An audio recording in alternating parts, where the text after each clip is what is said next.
Bugün möhtəşəm gündür, Laçın aeroportunun açılışı gerçəkləşdi. Rəcəb Tayyib Ərdoğan artıq Laçındadır təbii ki. Yəni gəzintilər davam edir, tanış etmə mərhələsi var. Bir çox yerlərlə Ərdoğanı tanış edirlər. Əliyevlə Ərdoğan Kəlbəcər-Laçın avtomobil yolundadır. Müəyyən mesajlar verilir, müəyyən tanışlıqlar və bölgədəki yeni quruculuq işləri ilə bağlı Ərdoğan məlumatlandırılır və dediyimiz kimi lent kəsildi və o möhtəşəm görüntü verildi. Türkiyə nümayəndə heyəti, Azərbaycan nümayəndə heyəti birlikdə tanışlıq prosesi davam etməkdədir. Və təbii mesajlar gözlənilir, təbii açıqlamalar gözlənilir. Bu hadisənin, bu tarixi hadisənin dünyaya verdiyi böyük mesajları müzakirə edəcəyik və əslində yeni dünya düzənində Türkiyə qövmünün yeri, rolu və eyni zamanda da Türk dövlətlərinin birgə verdiyi mesajlar qismində bu hadisənin çəkisini də təbii ki müzakirə edəcəyik dəyərli izləyicilər. Nəzərə alaq ki, Pakistan lideri də demək Laçında olub dünən və eyni zamanda cəmiyyətdə müzakirəsini gözləyən bir çox məsələlər də var və bu məsələlərlə bağlı eyni zamanda demək cəmiyyəti maraqlandıran mövzularla bağlı yaxın dəqiqələr ərzində canlı debatda maraqlı bir debat formatında söhbət sizi gözləyir. Millət vəkili Fazil Mustafa və Azərbaycan Xalq Partiyasının rəhbəri Pənah Hüseyn bizimlə canlı efirdədir. Günü təhlil edəcəyik. Müzakirəsi gedən bir çox məsələləri, mövzuları və müzakirəyə, polemikaya səbəb olan, mən girişdə deməyəcəm, onu anonsunu verməyəcəm, amma çünki bugün bir tarixi və gözəl bir gündür. Öncə gözəl xəbərlərlə, onların təhlilinə başlayaq, sonra polemikaya, müzakirələrə, tarixi faktların konstatasiyasına keçəcəyik dəyərli izləyicilər. Sizdən bəyəni, paylaşım və təbii ki, demək suallar gözləyirəm. Biz başlayırıq müzakirəmizə dəyərli izləyicilər. Pənah bəy, xoş gördük, Fazil bəy, xoş gördük. Bayramınız mübarək olsun. Biz də sizi təbrik edirik və bütün dinləyicilərimizi, bütün Azərbaycanlıları, bütün soydaşlarımızı, Azərbaycanda yaşayan, dünyada yaşayan hamısını bu böyük şanlı tarixi gün münasibətilə təbrik edirik. Təşəkkürlər sizə. Müstəqillik günümüz bizim üçün böyük dəyərdir və bu dəyəri də babalardan əmanət qalan bir xüsusi bir dəyər olaraq görməliyik və onu qorumalıyıq. Əsas müstəqilliyin qazanılmasından çox onun qorunmasına olan yaşayan nəslin həssaslığıdır. Mən hesab edirəm ki, bu Qarabağda Azərbaycan bütövləşəndən sonra biz bu həssaslığa daha çox artıq önəm verməyə başladıq və əminəm ki, gələcək nəsillərimiz də bu müstəqilliyi əbədi eləyəcəkdir. İnşallah deyirəm, bir daha tamaşaçılarımızı və sizi təbrik etməklə yanaşı bu tarixi günlə bağlı istəyirəm danışaq. Çünki biz Ərdoğanı hər zaman Qarabağın ayrı-ayrı bölgələrini, Füzulidə, Zəngilanda, hava limanlarının açılışında iştirak edərkən görürəm. Yəni, birgə açılışda iştirak edilir. Azərbaycan prezidenti ilə İlham Əliyevlə Ərdoğan birlikdə o lenti kəsirlər. Bu dəfə də ənənə dəyişmədi. Amma Laçın, mən dünən baxdım, bütün dünya mediasında ingilis dilli, rus dilli, hər yerdə Laçının adı səslənirdi və bu bir Azərbaycanlı olaraq bizi qürurlandırdı. Buradan çıxan, verilən böyük mesajlar. Biz təbii ki, günün növbəti hissəsində, növbəti mərhələsində daha böyük açıqlamalar və eyni zamanda anonslar da gözləyirik. Türk Dövlətləri Birliyi adına, eyni zamanda Şuşa bəyannaməsinin adına və bundan sonra Türkiyə-Azərbaycan Birliyi ilə bağlı atılacaq addımlar adına. Siz nə gözləyirsiniz və bu dünyaya verilən hansı bir mesajdır bu qütbləşmə dönəmində xüsusən? Əvvəla qeyd edeyim ki, Laçını mən əvvəlki vaxtlarda görməmişəm, amma son vaxtlar 2 dəfə Laçında oldum və Laçın mənim üçün Azərbaycanın bütün şəhərləri ilə müqayisədə ən unikal bir təbiət möcüzəsi kimi görünən bir şəhərdir. Hərdən deyirəm ki, Laçında heç kimin qonşusu yoxdur. Hamının qonşusu sıldırımdır, qayadır və tək-tək evlərdir. Və bu evlər də o qədər gözəl, simmetrik, yaxud da biraz da xaotik bəzən də səpələniblər ki, bir ayrıca uzaqdan baxanda Laçına xüsusi bir gözəllik verirlər. O baxımdan da bu şəhər bizim üçün həm də bir nisçilimizin şəhəri idi, necə Şuşa belə bir şəhər idi. Laçın da o cümlədən və bütün beynəlxalq sənədlərdə də biz həmişə təkcə Şuşa uğrunda mübarizə aparmırdıq, həm də Laçın uğrunda mübarizə apardı. Çünki o koridor bizim üçün həyati bir əhəmiyyət daşıyırdı. Və bu gündə əslində Türkiyə prezidenti və Azərbaycanın böyük dostu Cənab Ərdoğanın bura səfəri birinci səfər deyil. Şuşaya, deyək ki, Füzuliyə, Zəngilana səfərlər olmuşdu və bu səfərlərin hamısı da böyük bir tarixi əhəmiyyətə malik idi. Amma bu Laçın səfərinin bir fərqli bir izahı var məncə. Bu xüsusilə də böyük gözlənilən böyük sülh sazişi ərəfəsində məhz Laçından Ermənistana ən yaxın məntəqədən Türkiyə prezidentinin Azərbaycan prezidenti ilə və Pakistan baş naziri ilə birlikdə boy göstərməsi, heç nə danışmasalar belə, heç bir söhbət eləməsələr belə, boy göstərməsi kifayətdir ki, biz yəni digərlərinə bu proseslərdə hansısa bir şəkildə geriyə çəkmə, yaxud da onu əngəlləmə düşünən bütün qüvvələrə sözsüz bir mesaj veririk. Əslində, cənab Ərdoğanın bura gəlişi bu mesajın verilməsi üçün çox önəmlidir. Və Laçında da Azərbaycan prezidenti ilə bir yerdə bu açılışları gerçəkləşdirmək, Pakistan baş naziri ilə bir yerdə bu prosesləri dünyaya nümayiş etdirmək, dünyanın aparıcı güc mərkəzlərindən biri olan, xüsusilə də şərq arealında ciddi bir sayılan dövlət statusunda olan Pakistan və Türkiyənin Azərbaycanla bir yerdə görüntüsü bütün hamı üçün, dostlar üçün də, düşmənlər üçün də aydın bir mesaj verir və biz bunu hər halda yüksək qiymətləndirməliyik və sevindirici haldır ki, bu həm də 28 mayda baş verir və müstəqillik günümüzün tarixinə 100 il, 110 il əvvəlki tarixinə geri dönüb baxanda xəyalımıza gəlməyən, təsəvvürümüzə gəlməyən bir hadisənin şahidi olduğunu görürük və bizim nəsillərin əvvəlki nəsillərdən nə qədər özünü xoşbəxt hesab etməsi üçün fürsəti olduğunu da qeyd eləməliyik. Haqlısınız. Biz yeni dünya düzəni deyirik Fazil bəy və bu məqamda biz Türkiyənin gücünü bilirik, yeni konfigurasiyanı bilirik və hətta Rus-Ukrayna müharibəsi kimi bir davam edən acı bağırsaq kimi uzanan bir müharibədə Türkiyənin vasitəçilik missiyasının necə ön plana çıxdığını da görürük. Yəni Türkiyə güclənir, böyüyür və belə bir məqamda müttəfiq olan Azərbaycan da onunla paralel böyüyür.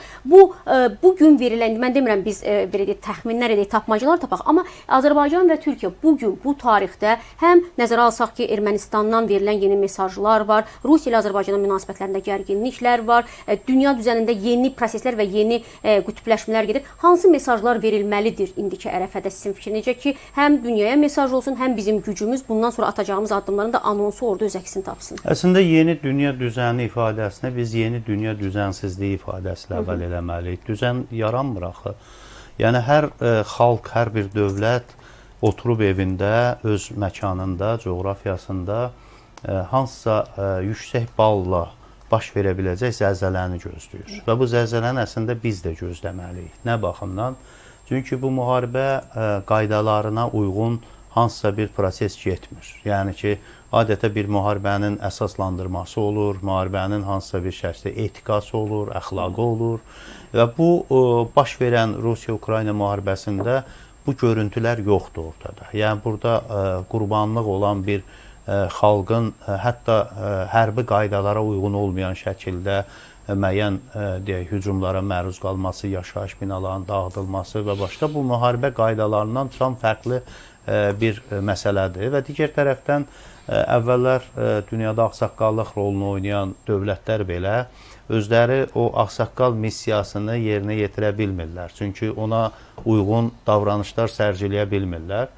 Və bir başlı başına o Lütfüzadənin dediyi qeyri-səlis məntiqlə idarə olunan bir dünya ilə qarşı-qarşıyayıq. Və Azərbaycan üçün də böyük risklər çoxdur. Çünki bu ocaqların bir qismi də Azərbaycanın çevrəsində yanma təhlükəsi ilə qarşımıza çıxır. Xüsusilə də Amerika-İran münasibətlərinin, İsrail-İran münasibətlərinin nə ilə nəticələnəcəyini, sonra Türkiyə-Suriya və İsrail-Suriya üzərindən münasibətlərin hansı formada kəskinləşəcəyi, Türkiyənin ən böyük tarixi bir şans yaxalayıbdır PKK ilə məsələnin çözülməsi baş verir. Amma bu çözülmə elə-belə asan məsələ deyil. Çünki Türkiyənin daxilində bu məsələni çözmək problem bəlkə də olmaz. Bunu müəyyən müddətə həll eləmək olar. Amma Qandildə, İraq ərazisində və başqa Suriyada olan onun tör-töküntüləri ilə başa çıxmaq məsələsi çox mürəkkəbdir. Çünki beynəlxalq aktyorların bunda marağı yoxdur. Beynəlxalq güclərin bu məsələyə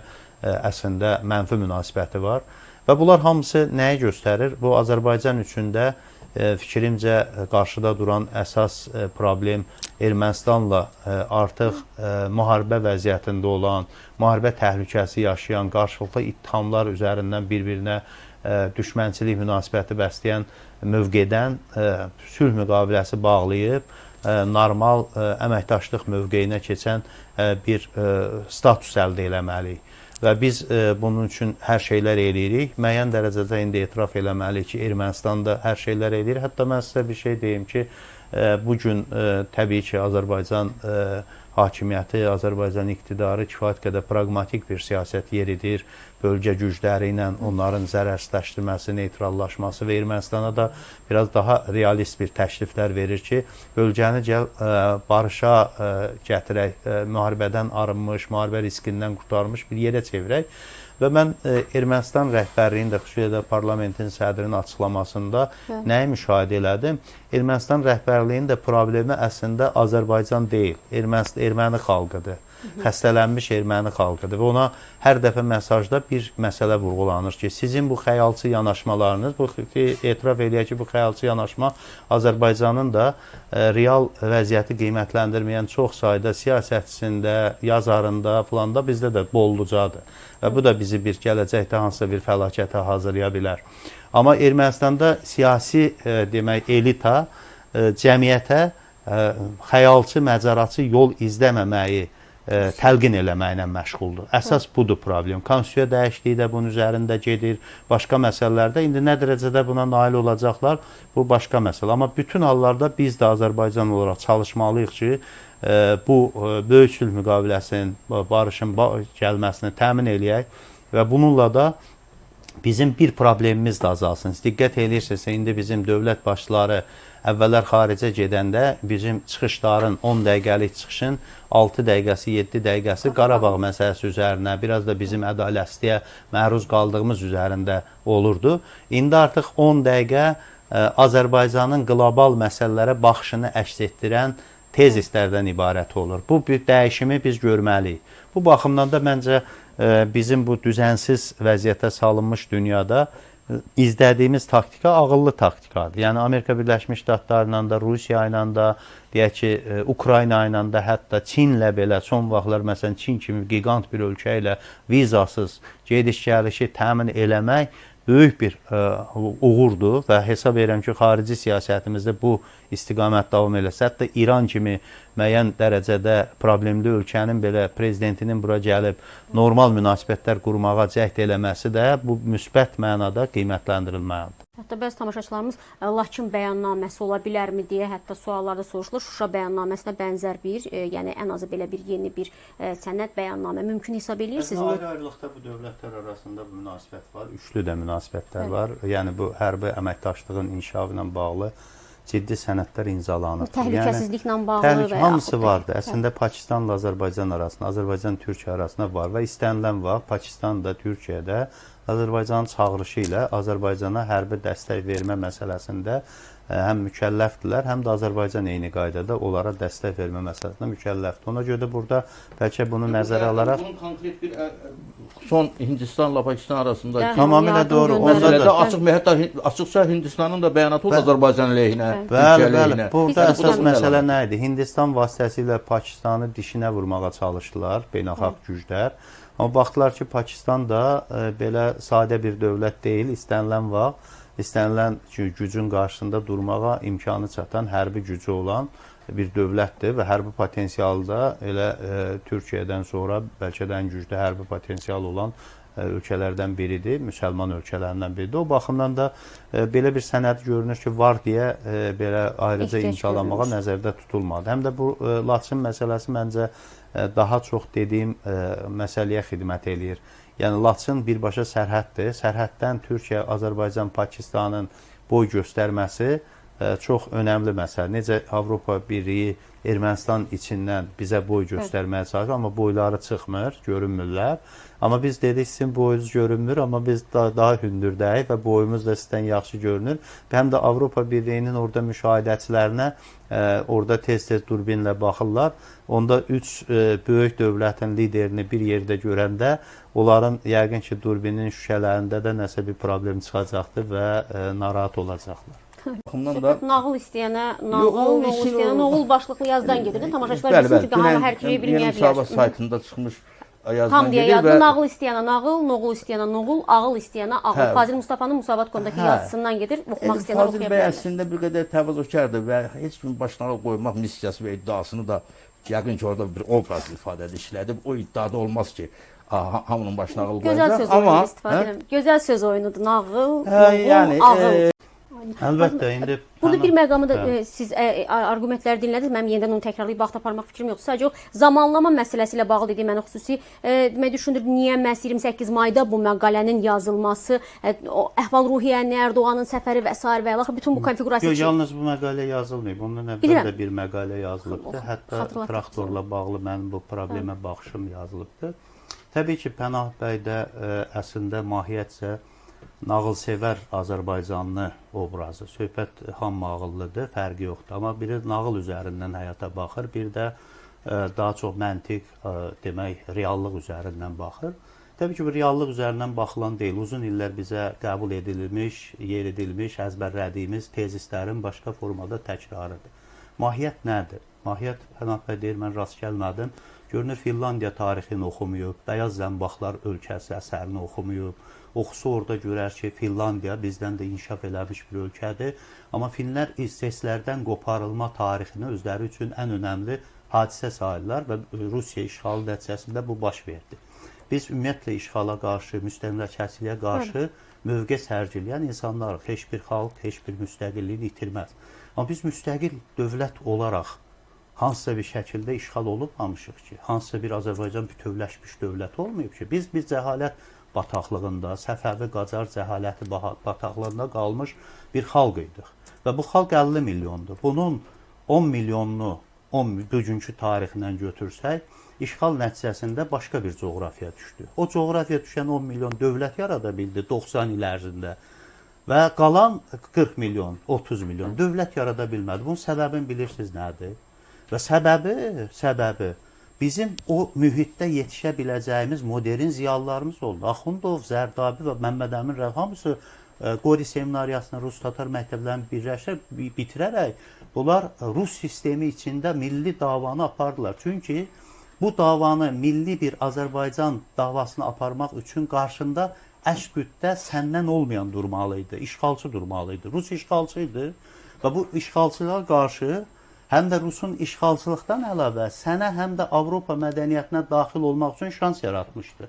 Bu gizli deyil ki, bütün Azərbaycanlılar harada təhsil alan gedirdi Parisə, Axundovun əsərində Şahbaz ağa hara getmək istəyirdi? İdeal nə idi? Avropalaşmaq.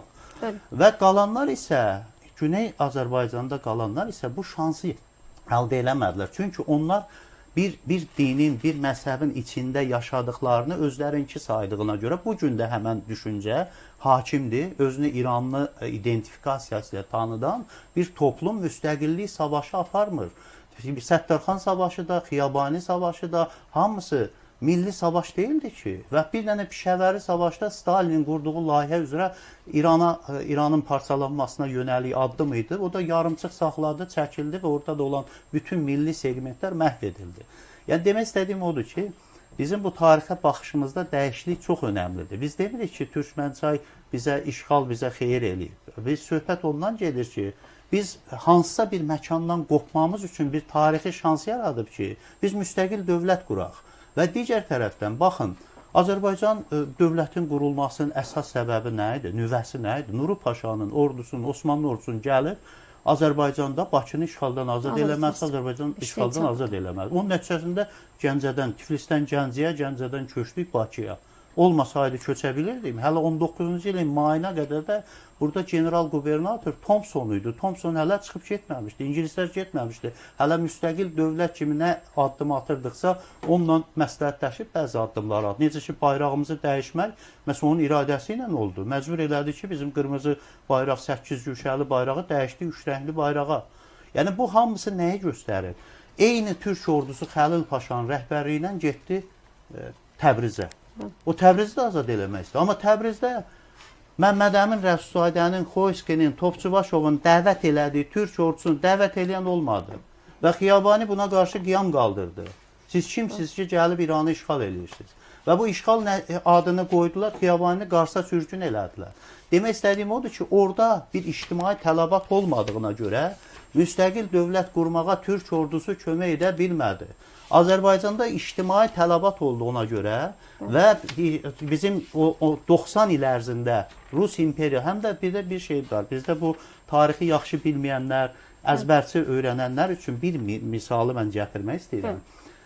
Çar Rusiyası ilə Sovet Rusiyası mahiyyətcə eyni dövlətlər deyil. Niyə dövlətlər deyil?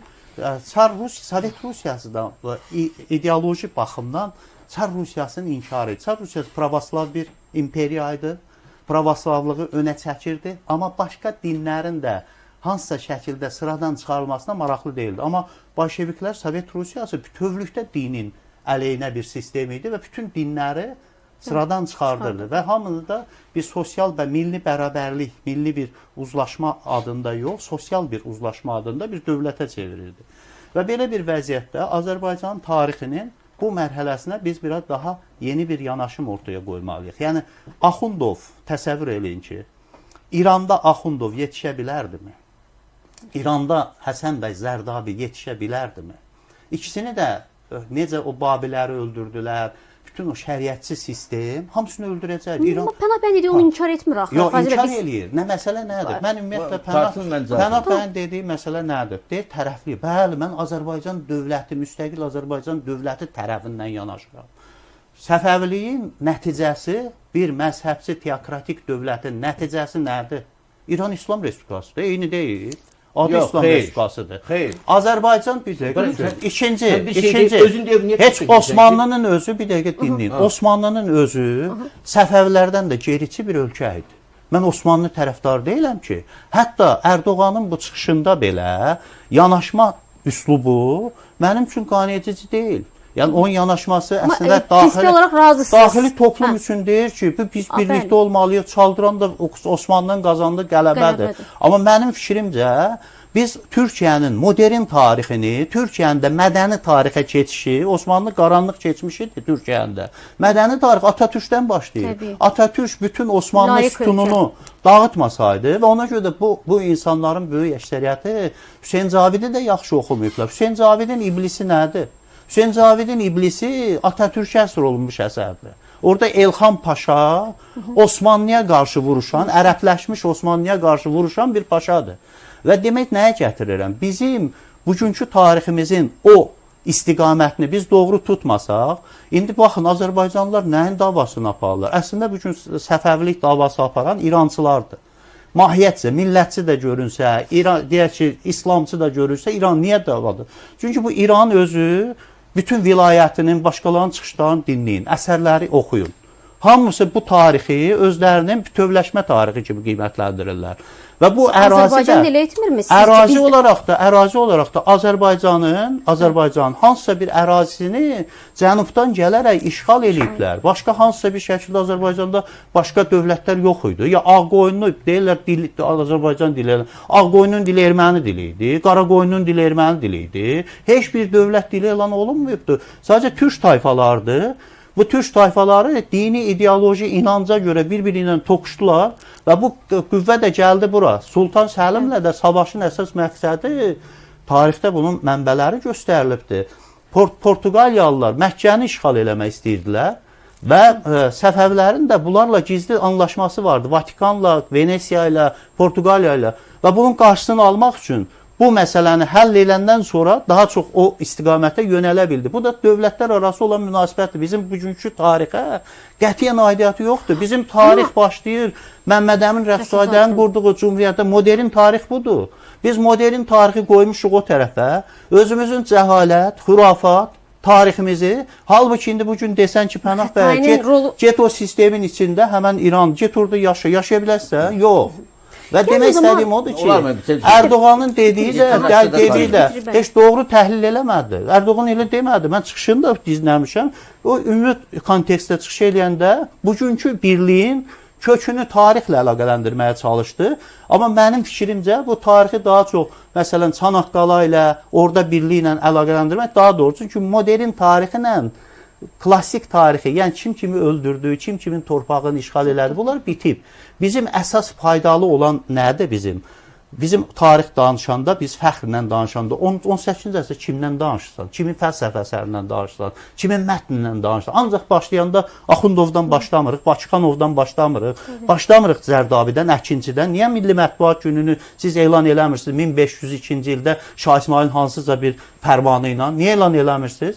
Niyə Zərdabidən başlayırsınız? Mədəni tarixdən hər şey başlanır. Sahib çıxmamalı Sahib yıxımı. çıxdığımız tarix yox. Biz Xətaya sahib çıxmayaq mı? biz başqasının öldürdüyü minlərlə insana indi baxın, siz sahib çıxmaq istəyirsiniz. Azərbaycan nə vaxt parçalanıb? Azərbaycan 1992-ci ildə parçalanıb. Qarabağı ermənilər işğal eləyib və Azərbaycan nə vaxt bütövləşib? 2023-cü ildə. Qəhrəman axtarırsınızsa, Azərbaycanı bütövləşdirən kimdir? İlham Əliyev. Qəhrəman onu axtar da. Sən niyə tarixdən axtarırsan? İkinci, Azərbaycan. Çünki biri digərini inkar etmir axı. Yox, inkar eləyir. Nə mənada inkar eləyir? Biri yalandır, biri gerçəkdir. Siz yalanı götürüb özünüz üçün ideallaşdırırsınız və bu da cəmiyyətimizin gələcəyinə təhlükə yaradır. Yalanı ideallaşdırırsınız. Və bundan da ən çox İran istifadə eləyir. Və İran üçün, Pənah bəyin bu tezisi, İran üçün göydən düşmə bir tezisi. Demək, Əbülfəz Elçi bəyin otağında Şah İsmailin iki adamın şəkli olub. Atatürk və Şah İsmailin müxtəlif yerlərdə görmüşsünüz. Və demək, Əbülfəz Elçi bəyin dövründə Şah İsmail ordeni təsis olunub. Bir, Əbülfəz Elçi bəyin imzası ilə göndərilmiş qanun əsasında.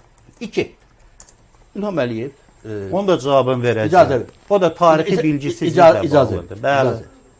Tamamilə fərqli dövlət fəlsəfəsinə və imajına malik olan İlham Əliyev. Mən təklif edirəm, gir bax, İlham Əliyev və birinci vitse-prezident xanımı Mehrimah Əliyevanın Şah İsmailin fotosu qarşısında verib çəkdirdikləri şəklə. O cümlədən Heydər Əliyevin Şah İsmail'a dövrünə münasibəti. Fərqli olaraq sizin dediyiniz nağılbaz və yaxud o tarixi bilməyən, həmçinin həmişə mən bir qədər açığın deyim, biraz ironiya ilə baxmışam, tarixi təhsili olmayıb tarixçilik eləyənlərə. O cümlədən hörmətli Fazil bəy. Diplom alan sizin kimi minlərlə adam var. Hə, düz deyirsən. Tənə diplom alıb, özdə tarixçi ixtisası yoxdur. Azərbaycan ərazisində tarixçi yoxdur. Yox, tarix fakültəsi məzunu demək istəyir. Peşəkar tarixçilik. Bəli, peşəkar tarixçi sahələrdə olduğu kimi kim var deyin mənə bir peşəkar. Tarixi bilmək üçün mütləq tarix fakültəsini oxumaq lazımdır. Mənim qarşımda oxuyandan çox Fazil bəy çox gözəl bir söz dedi ki, deyir, qarşımızda da mənə də istinadən deyir ki, bu nağıl. Bəli, çünki dediyiniz nağıldır. Fazil bəyin dediyi nağılları, bəli. Fazil bəyin danışdığı nağılları biz Sovet dövründəki orta məktəb dərsliklərində, sonra da demək universitetdə onlarla dəfə eşitmişik. Bax, bu mənim qarşımda təsadüfən bu boyda kitab deyil. Bu 1960-cı ildə akademik Hüseynov, Sınbazzadə və Quliyev və digərlərinin müəllifliyi və redaktorluğuyla çap olunmuş Azərbaycan tarixi 3 cildliyinin 2-ci cildidir. Yəni burada Rusiyanın demək Azərbaycanın Rusiyaya birləşməsi də bu hissədədir. O cümlədən düşmənçi sülh müqaviləsi. Bu kitabda və biz 8-ci sinifdə oxuduğumuz kitablarda, o dövrdə digər başqa məsələlərin hamısında bax, burada da ayrıca da yazılıb. Azərbaycanın Rusiya birləşməsinin tarixi mütərəqqi məsələləri. Eynən bu Fazil bəyin dediyi fikirlər ki, biz artıq işğal çıxdıq, Rus dili vasitəsilə Avropa mədəniyyətinə bax, səhviniz nədədir? Birləşdik axı Azərbaycan Rusiya. Rusiya işğal eləyir. Gələcəm ora.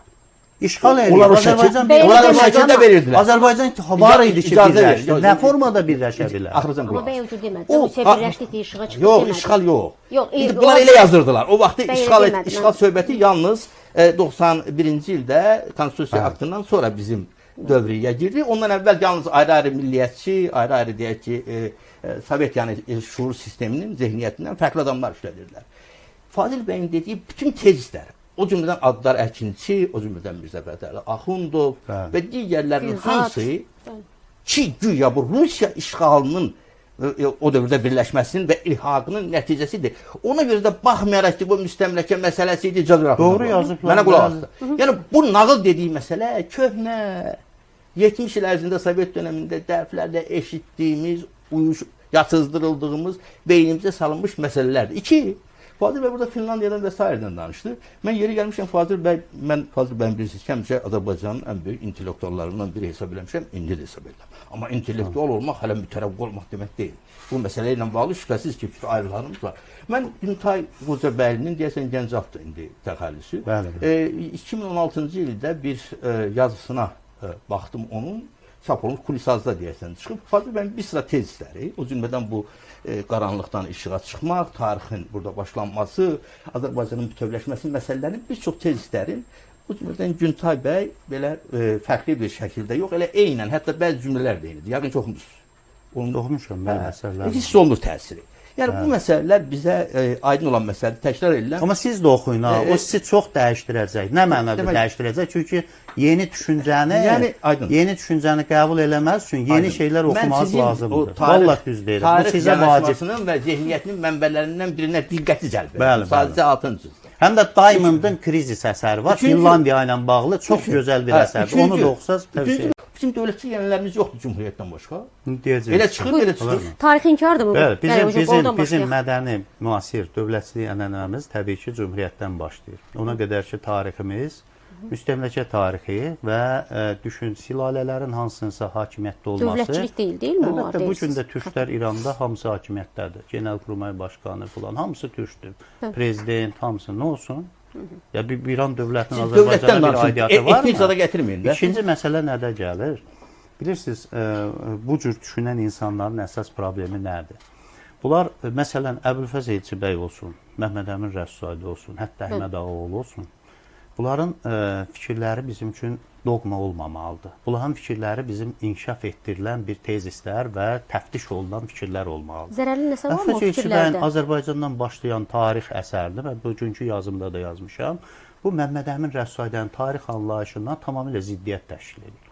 Və Rəsulzadənin tarix anlayışı daha demək, mühakiməsi məntiqli və daha doğrudur. Mən belə hesab edirəm. Bu demək deyil, Əbülfəz Elçibəy ya milliyyətçi deyildi, ya bizim böyük hörmət bəslədiyimiz şəxsiyyət deyildi. Baxış doğru olmaya bilər. O baxışı da, o dövr həmən mənim də baxışım o idi. Hətta Şah İsmailin 500 illik yubileyini universitetdə şahidi olanlar bilirlər, təşkilatçısı mən idim. Və onu keçitmişik. Bir dövr gəlir ki, müstəqilliyə qədərki dövrdə sənə ideal qəhrəmanlar, böyük bir cəngavərlər, Koroğlular, Babəklər, Cavanşir, bunlar lazımdır. Müstəqillikdən sonraki dövrdə... İnkar mı edirik onda müstəqillikdən sonraki dövrdə bunun faydasını təftiş et. Bunu başqası qarşısında özü güclü göstərmək üçün bunu təbliğ eləyirsən. Amma müstəqillikdən sonraki dövrdə sənin artıq postulatların, düşüncə postulatların dəyişməlidir.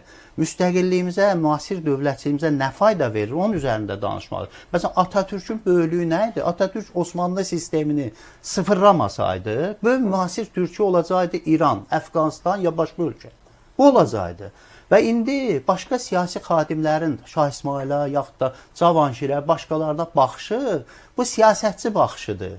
Biz burada siyasətçi baxışı mən ortaya qoymuram. Mən Azərbaycan cəmiyyətində bu düşüncənin dəyişməsi üçün hansısa bir yaradıcı bir insan kimi öz baxışımı ortaya qoyuram. İddia da eləmirəm, mən tarixçiyəm, filosofam, ya sosioloqam, nəyəm. Mən bunu iddia eləmirəm. Mən sadəcə deyirəm ki, bu cür yanaşsaq bu məsələyə daha doğrudur.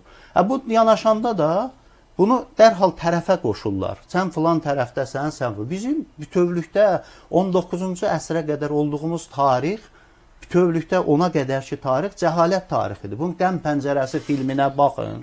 Mirzə Cəlilin 19-cu əsr məktəbə getməmə uğrunda mübarizə tariximizdir. Və biz bunu indi bu tarixi bir var ideallaşdıraq. Biz Novruzəlini ideallaşdıraq. Biz Harisə getmək istəyən Şəhrəbanı, cadu quran Şəhrəbanını ideallaşdıraq. Ya biz bu tarixə yenidən baxıb müstəqilliyimizi daha da qorumaq üçün onun daha təməlini doğru anlayaq ki, bunu hansı əsasda qurublar? Müstəqilliyi quran dövlətin baniləri Əhməd Ağaoğlu özü qatı İrançı olub.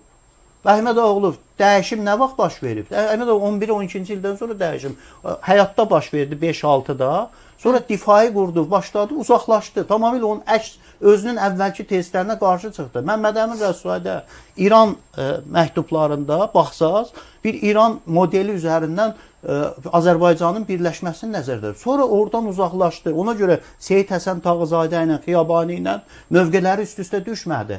Yəni Məmmədəmin Rəsulzadənin sadəcə böyüklüyü nədir? Rəsulzadə Hətta Azərbaycan adının özü Azərbaycanın bütövləşməsinə yönəlik bir strateji. Tamamilə ona da qarşı kim çıxdı? Pənah bəy ideallaşdırdığı Xiyabani, Seyid Həsən Tağızadə. Mən heç vaxt Xiyabanini və Seyid ideallaşdırmadım. Səttarxanı ideallaşdırırsan. Xeyr. İndi məsələ burasındadır ki, bəs onda heç olmasa Səttarxandan yapışdı. O təmiz heç olmasa bizim sən mənim özümə danışma. Məsələ o məsələdə bilgilərim sənin kimi bitik deyil. Bir dəqiqə, Pənah bəyin axı bunu bir mətni yoxdur axı.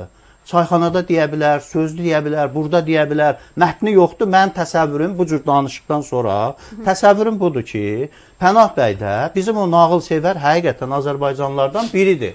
Əsəri yazırsan, bax bu yaxınlarda mənim kitabım çıxacaq. Azərbaycan qaranlıq keçmişdən aydınlıq tarixə. Mən cəsarətli şəkildə Azərbaycanın gələcəyi ilə bağlı və keçmişi ilə bağlı əlaqənin harda qırıldığını və biz daha doğru hansı istiqaməti götürəcəyimizi orada müəyyən eləmişik. Və bu baxımdan həm əsərdə, həm də Osmanlının ciddi şəkildə tənqidi var. Çünki Osmanlı Səfəvidən daha fəlakətli bir sistem qurdu. Osmanlı tərəqqinin qapısına dayanmış, tərəqqini əli ilə itələdi. Mətbəəni itələdi. Ona görə də bizim hardasa görürsünüz, baxış bucağı nədir? Qəlibə salıb dərhal bir adamı qiymətləndirməyə çalışır. Mən hansısa bir dəqiqədən çıxış edirəm. Azərbaycan bu təzə bir şeydir. 1917-ci ildə. Tamaşaçı da yazır. İranın əlinə oynayır bütün bu belə deyək yanaşma. İranı sevindirən və onun yanaşması. Biz bunu mu İran coğrafiyasında baş verən hadisələri, dövlətləri, İran hakimiyyəti demək, dövlətləri, xadimləri, hadisələrin hamısını farsa vermək İrana işləməkdir. Bir. İran da bunu istəyir. Bir, İranın indiki və yaxud əvvəlki şahsı dövrünün fərqi yoxdur ki, onlar da Səfəvilərdən özlərinin xeyri üçün istifadə etmək istəyirlər. Və Səfəviliyi və diqqət eləyin, Səfəvi və Osmanlı düşmənçiliyini hal-hazırda bizim milləti parçalamaq üçün əsas fasilələrdən birinə çeviriblər. Biz Səfəviliyi və Osmanlılığı bugün 500 il əvvəlki xüsusən hadisələri qarşı-qarşıya qoysaq, İranın əlinə birbaşa işləyirik. Yaxşı götürük bizim Türkiyə o deyirlərin çörəyinə. Bəli, bax ona işləyirik. Və ikisini də tərəfdar kimi çıxış eləmədi. Biz də deyirik ki, nə Osmanlının tərəfdarı ol, nə Səfəvinin, bu tarixdir, bitib. Fərqimiz budur. İkinci üzr istəyən bir şeydir. Baxın, bu nağılbaz Azərbaycanlılara baxın. Nuru Paşa Bakıya gələndə Bakını işğaldan azad edir. Manaf Süleymanovu yəqin oxumusunuz. O biri küçədə nə baş verir? 500 adam yığışır, başını yarır. Nə olsun? Necə nə olsun? Azərbaycanın çıxması o deyil. Siz deyirsiniz, Azərbaycanın çıxması o deyil ki. O Azərbaycan parlamenti idi, o Azərbaycan konstitusiyası idi, o Rəsulzadə idi. İbrahim bəyin səyahətnaməsini oxumusunuz. İndi getdi Rusiyada, icazə ver. Ay Fazil bəy. Mən əsərdən deyirəm. Fazil bəy, üzr istəyirəm, mən sənə hörmət edirəm, amma getdi bu İtaliyadan gətirmiş sürsümüyün ətrafında Rusiyanın prezidenti şam yandırıb fırlandı. Bu yaxınlarda, bəli. Trump, Amerika Birləşmiş Ştatlarının prezidenti, evangelist o nağıllarını dediyi nağıl və miflər içərisində durur. İsrail ki, dünyanın hansı dərəcədə pasiv bir dövlətdir, hər il orada baş verən və onun baş nazirinin və digər dövlət adamlarının partiya sədrlərinin dinçi kəsimi nəzərdə tuturam. Oradakı işlərinə bax. Hindistanda Modinin girib qankda çıxıb o cürbəcür ayın və şailəri. Yaponiyada biz günəşin, imperator günəşin övladı deyib yerdə ayınlar. Onlar siyasəti qatmıyor. Amma təbliğat deyilmi? Həm də təbliğat olar. Sən niyə Məmmədəmin Rəsulzadənin Azərbaycan parlamentin, Azərbaycan qadınına səs hüququ verən konstitusiya layihəsinin onları yox. Diqqəti yönəldirsən o Novruzəliyə və s. Sizdən fərqli olaraq mən bunu yazıram. Siz bunu çayxanada danışırsınız. Nə çayxanada? Biz başqa nədir? Hansı əsəri qoy ortaya? Azərbaycanın bir dəqiqə, din mövzusunda, tarix mövzusunda əsəri qoy ortaya. Məndən danışanda bir dəqiqə nəyə gətirirəm? Mən hamısını nəyə görə deyirəm? Biz bu akademik müzakirə getmir axı. Mən demirəm Pənah bəy kifayət qədər savadlı, qabiliyyətli insandır. İstinadlarla danışır ədəbiyyata. İstinad nəsə? Siyasətdə kimsə nəyisə istifadə eləyir. Hətta dünən Netanyahu da tuneldə şəkil çəkdirir falan, tarixlə əsas. Bunlar boyun qırağı, bu siyasətdir. Mənim söhbət elədiyim odur ki, biz bu günləri Azərbaycan əgər Türk dünyasının birliyindən danışırıqsa, Türk dünyasının birliyinin modeli formalaşdıran kimdir? Erdoğan, İlham Əliyev. nüvə odu Orta Asiya yığdı bir yerə. İndi sən türk dünyasını parçalayan tarixə isnad eləyəndə xeyir gətirsən ya ziyan gətirsən? Amma bir şey də deyir axı bəy. Mən də deyirəm ki, o tarixin ikisi də dövlət marağı üçün hansısa bir problem yaşayıblar, bir savaşıblar. Bunun bizim bugünkü Azərbaycan nəslinə, Azərbaycan modern Məmməd Əmin Rəsulzadənin varisi olan, mirasını daşıyan nəslə nə aidiyyatdır? Niyə qaldırırsan sən onu? Bəs mən onu qaldırmıram. Mən qaldırmıram. Mən sadəcə yanlış düşüncəni mənim borcumdur ki, cəmiyyətə deyəm ki, bu düşüncə yanlışdır. Bundan uzaqlaşın. Amma bəyin dediyi argument də var Fazil bəy. Ermənilərin, farsların, İranlıların tezisidir. Bu ki, Azərbaycan, cəhalət. O populist bir dəqiqə. Yox, populist deyimlərdir də. Məsələn, elə tezis var ki. İran niyə sevinir hal-hazırda bu protestlərdən, bu baş verən xəta ilə bağlı olan İran sevinir. İranın bütün istintaq materiallarına gedin tanış olun bizim cinayətçində. Hamısında qırmızı xəttindən keçir ki, bütün təşkilatları Səfəvi adı ilə, Neo Səfəvi adı ilə yaradın. Çünki İran başqa cür girsə ki, Azərbaycana bu adla desə ki, biz hansı Azərbaycanda iddiamız var falan var və hamısına mahiyyət bir şeyə birləşir. Bu Azərbaycanı ora birləşdirmək. Bütün İrançı Azərbaycanlıların orada aparıcı millətçilər heç də onlar müstəqil hansısa bir dövlət qurmaq istəyirlər, birləşmək istəyirlər falan. Bu başqa bunlar sayı azdır. Amma əksəriyyətin düşüncəsi bu Azərbaycanı tarixi torbağa hesab eləyir, ora qatmaq istəyirlər. Biz də onların əhnəyinə yağ sürtürük. Biz indi mən də deyirəm ki, siz bu tarixi qoyun, bizim başladığımız tarix... Yəni Səfəvi tarixini deyir, verək İrançılara, İrançılar ondan bizim əliyik. Yox, bir dəqiq, o keçmiş, bu bizim üçün fəxr eləyəsi keçmiş, o keçmiş deyil. O bizim qəbaət keçmişimizdir. Bizim üçün fəxr eləyəsi keçmiş. Qurduğumuz dövlətdir. Yeni dövləti qurmuşuq, onu qurumalıyıq. Bizə mənə dəqiq. Azərbaycanın bütövlüyü hədəfi də yoxdur. Bunlar anladılar. 91-ci ildə də biz bu düşüncədə idik. Bu xəyalla, bu məcara ilə gəldik bu günə çıxdıq. Demək, bunlar nə deyir? Azərbaycan bütövləşməlidir. Azərbaycan bütövləşməlidir. Mən deyirəm ki, Azərbaycan bütövləşdi Qarabağla. Deyir ki, Azərbaycan bütövləşmək nə deməkdir? Azərbaycan Borçalını qatmalıdır, İranı qatmalıdır, Dərbəndi qatmalı. Tutaq ki, bütövləşmə budur. Başqa nədir? Mövzun dəqiq. Bir dəqiqə, budur bütövləşmə. Mənim üçün budur bütövləşmə. Deyim mənə, mən deyim də bu... Bura bax, real bir geopolitik vahid kimi. Türk Dövlətləri Birliyinin yaranması o bütövləşmə. Dövlət birliyi başqadır. Mən bütövləşmə o cür baxıram. Gəlirəm, bilmirsiniz. Yox, siz söyün, bütövləşmə nə deməkdir? Səbir kimi. Stalin tapşırıq verdi, Moskvanın ətrafında o bir güya Kulikova çölündə olan ikonanı götürüb hərləndirdilər. Azərbaycan patriarxlığı bərpa elədilər. Rusiya tarixinin yenidən yazılması barədə tapşırıqlar verdi. Hətta dünyada ən o tarixi ideolojiyasılaşma baxımından ən kosmopolit, ən konkret bir ifratçı bir ideologiya olan komünist Sovet rejimi məcbur oldu Stalinin öz dövründə. Niyə elədilər? İdeoloji dövlət idi, imperiya dövləti idi. Çünki sənin dediyin kimi 19-cu əsrdən o tərəfə tarixi olmayan. Biz imperiya dövləti deyil yaxı. 19-cu əsrdən o tərəfə tarixi qaranlıq olan, tarixi olmayan, cəhalət bataqlığında olan bir millət və xalq bu dünyanın içində, bu xaosun içərisində davam gətirib, duruş gətirib, nə dövlət ola bilər, nə böyüyə bilər. Əvvəl-axırı əriyər, gedər, itər. Və bizim düşmənlərin də istədiyi budur. Tamamilə doğru. Bu dövləti... Biz o dövrü inkar etmək məsələsi. İnkar etmə məsələsi deyil. Sovet hökuməti, Sovet İttifaqı imperiya idi. Özünü imperiya kimi baxdı. İmperiya özünə ideoloji tarix uydurmalıdır, yaratmalıdır, sahib çıxmalıdır. Biz imperiya dövləti deyilik. Biz realist. Bu kimi yanaşmalar bizi yenə illüziya, məcara falan gedir. Əbülfəz Elçibəyin bütöv Azərbaycan ideyası özünün təsdiqini tapmadı. Bu günləri qəbul eləməli. Böyük şəxsiyyət, böyük insan tapmadı. Niyə tapmadı? Mollokrat rejiminin, pasçı rejimin əsas dediyi ki, bütün Azərbaycan ideyası mifdir, Pakistan məsələsi bizim heç bir dövlətə bu günləri ərazi iddiasını hansısa bir şəkildə hədəf kimi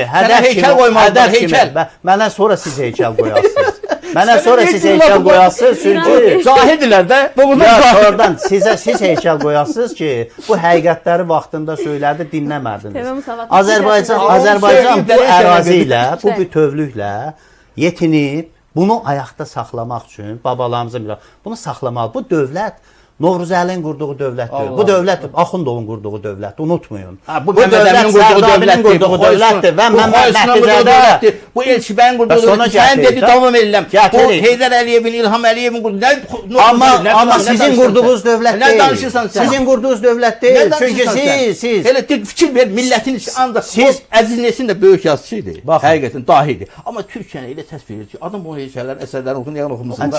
Çünki reallığı göstərəndə sevmirlər axı. Çünki deməli, qoy deyəcəm. Azərbaycan bəxti Xruşov indi realist bir iqtidar var. Etik görünməsi də deyəcəm. 60-cı illərdə abstraksiyonistlərin sərgisi olub şeydə. Xruşov gedir, baxır və sonra gəlir xüsusi mərkəzi komitənin qərarı çıxdı ki, bu olmaz, burjuanizmdir və s.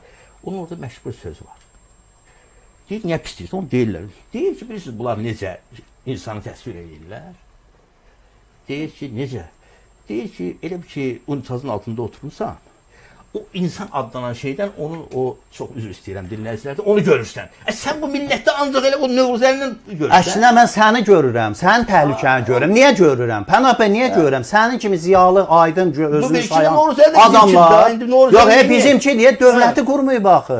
Dövləti quran. Gedimdə dövləti kim qurur? O zehniyyətlə dövlət qurulmaz. Ondan milyon dənə İranda var. O zehniyyət İranda var. Biz indi dövləti quran kimdir? Dövləti seçkin insanlar qurur. Dövləti quran Rəsulzadədir, Bəli, mən də deyirəm ki, qulaq as, mən də deyirəm ki, bu seçkin insanlar harda yetişdi? Hamısı, yox, deyim, bətnində yetişmədi. Deyim, hamısı yetişdi. Hamısı Molla oğluydu. Hamısı ruhani ailəsindən çıxan adam idi. Minlərlə ruhani ailəsindən çıxan adam var. Yeri gəlmişkən. Qori müəllimlər seminariyası. Yeri gəlmişkən. Rus Tatar məktəbi, bunları yetişdirdi. Bunu niyə danır? Bir dənə Molla ailəsindən çıxmayan nə qədər o Rusiya təhsili, Avropa təhsili alıb sonra milli xadimə çevrilmiş adam saya bilərsin? Yüzlərlə adam var. Məsələn, mən sənə deyim, Əli bəy Hüseynzadə. Bəli. Kimin nəvəsi? Babası Şeyxülislam idi. Rəsulzadə. Onda atası ruhani idi. Hamısı Mirzə Şəfidə. O göstərici deyilmişsiniz. Bizim qarşımız beynimizi yumaq və bizi kimliyimizi məhv edib bir quru bir şeyə çevirmək istəyənlərin əsas məsələsi o idi ki, İslam cəhalətdir. Siz bataqlığın içindəsiniz. Sizin molla verilən təhsilin hamısı sizə. Niyə Fazil? O təhsilə görə gəlmədilər ki. O məsələlər heç bir ciddi təhsil verməyib. Bilirsiniz, məsələn, Bakıxanovu yetişdirən hansı mühitdir? Bakıxanov Rus polkovniki idi, düzdür?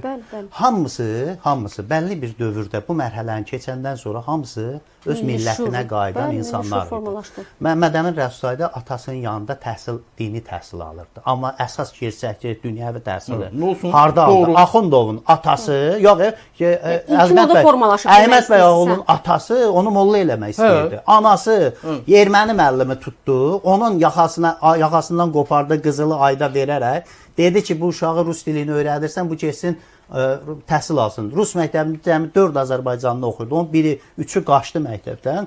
Bir dənə Əhməd Ağoğlu getdi Peterburqa, orada girənmədi, getdi Sorbonaya. Bir Sorbonanı qutarmaqla Azərbaycanın böyük bir mütəfəkkiri idi. Bu Şuşada qalsaydı, babasının yanında. Amma özü müsəlman saymasaydı, özü İslam saymasaydı, o təhsili almasaydı, dədəsinə, babasına, qövmünə və millətinə və məzhəbinə bağlı olmasaydı, o Əhməd Ağaoğlu olmazdı. Yox, elə o bağlıydı da, amma hamısı bağlıydı da. Bağlı olmasında biləkdən, öyrənəsən. Amma cahilin millətinə bağlılığın faydası olmur.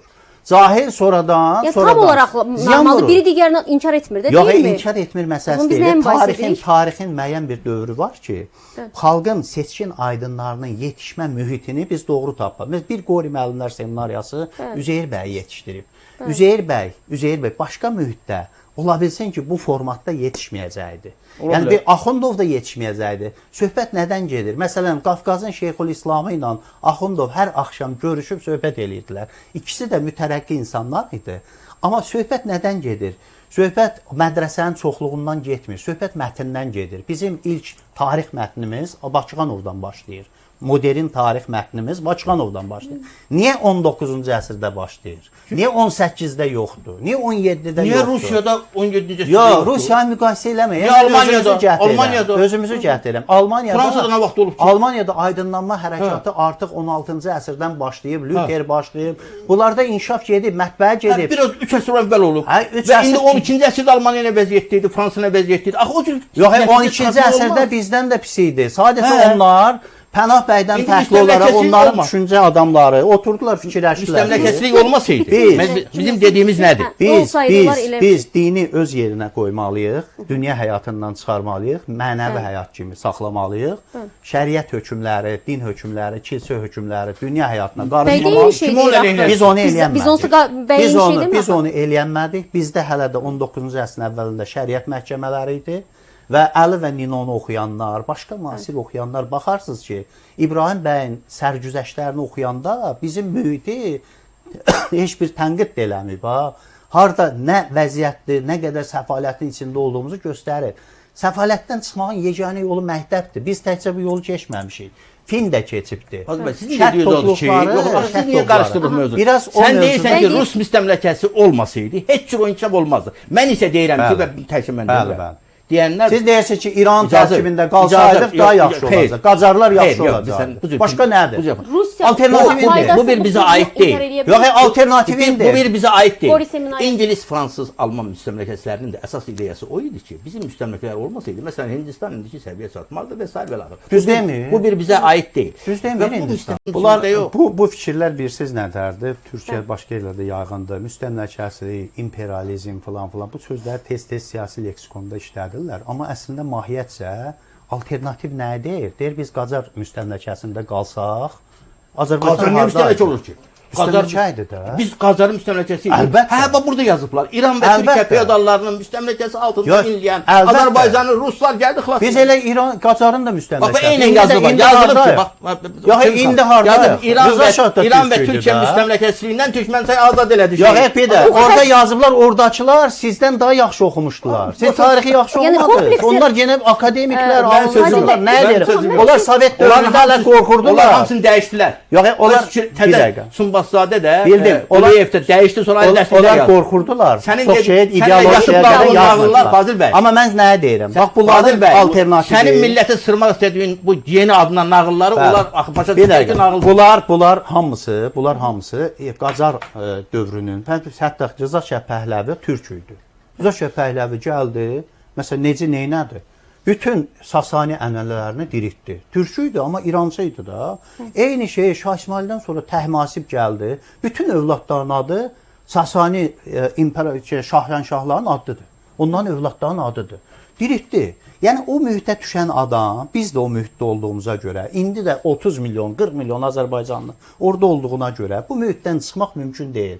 Bizi bu mühitdən, bu qaranlıqdan xilas eləyən, bu işğal nəticəsində bizə müəyyən dərəcədə İran mühitindən qopub Avropa mühitinə təmasa gətirən faktdır da.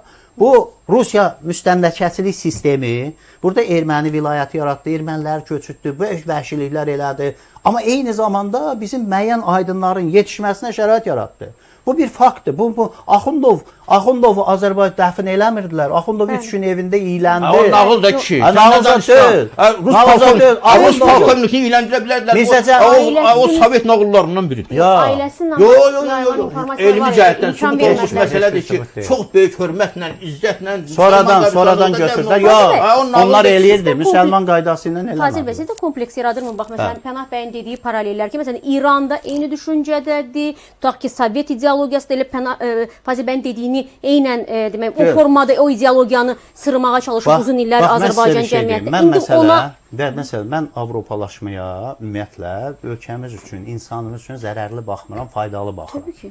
Çünki müasirlikdir, bir addım bizdən öndə olan, nəyəsə qanunları filanı irəlisə. Mən indiki Avropalaşmanın lehinə deyil. İndiki Avropalı ümumiyyətlə qərb anlayışı. Siyasi mədəniyyətin bəzi dəyərlərini qoysa. Amma bütövlükdə bu obraz, İrançı obrazın yeni formada dirilişidir. Nə mənada? İdeallaşdırdığım bunun alternativi nədir Azərbaycan üçün? Bugün bizim bu problem yoxdur. Biz müstəqil dövlətik. Biz müstəqil dövlətdə təhdid olaraq mən görürəm ki, bu ideyanın dirçəlməsi Azərbaycan üçün böyük fəlakətə çevrilir. Hansı deyənim? Pənah bəyin söylədiyi Qacar, Pəhləvi, Səfəvi ideyasının dirçəlməsi Azərbaycanın təzədən İrana referans etməsidir. Mən də deyirəm ki, bu burada qaranlıqdır. Bəli, Səfəvi də, Pəhləvi də qaranlıq sistemidir. Biz bu qaranlıqdan qopmuşuq. Biz qaranlıqdan qopmuşuq. Bizim bütün Sovet dövründən, Çar Rusiyası dövrü, Sovet dövrü, müstəqillik dövrü yetişdirdiyimiz aydınların %2-si, 3-ü İranda yetişməyib. Yəni milli aydının biri yetişməyib. Bu sistem başqa bir bizə yad bir sistem də olsa, bizim milli aydınların hamısının yetişməyinin səbəbidir. Qori müəllimlər seminariya. Bunu inkar etmirik bəy. Bəs bunu bu da dövlət quran, bunlar ilk anda neynədilər? Gedib Rusa işləmədilər. Rusa bağlanma, müstəqil dövlət qurdular. Və həmin dövlətin də bazasında biz dövləti bərpa elədik. İndi bizim yanaşmamız Putinin budur ki, istediyi bərpa eləmək istədiyi bir məqamda yenidən bu müstəmləkəçi ideologiyanı ortala getməli sənin məqsədin nədir? Məqsədim odur ki, Azərbaycan xalqı Putinə də qarşı, sizin İrançılara da qarşı Allahım, sən İrançı mübarizəni bu yarlıq yapmaq özünün müstəqil dövlətin hardan yarlıq yapmaq? Müstəqil dövlətin necə yarandığının mahiyyətini anlasın. Bir anlayan sənsən. Və bunun da mübarizəsini mən deyiləm. Mənim kimi çoxlar vardır. Sizin kimi yüzlərlə adam var. İkinci bir adam göstər. Yox, ikinci adam mənə göstərməli. İkinci bir adam göstər. Mən adamları bilmirəm. Mən bəy İrançılıqda ittiham eləmək olar mı ümumiyyətlə? Yəni əlbəttə, düşüncəcə, yox İranı. Yox demədim İranı işte. Yəni bu təfəkkür İrançılıq. Təfəkkür İrançı təfəkkür. Elçi bəy də, İlham Əliyev də hamısı Taşarspanın yanında şəkil çəkdiriblər. Əslində İlham Əliyev sənin 10 qoxsun. Yox, sənə bir şey deyim. İlham Əvfəz Elçi bəy, öz dövrü, İrançı. Əvfəz Elçi bəy öz dövrünü düşüncə olaraq Türk birliyini arzulayan və onu cəsarətlə dilə gətirən lider idi. Pənah bəy nə Amma fərqləndirir?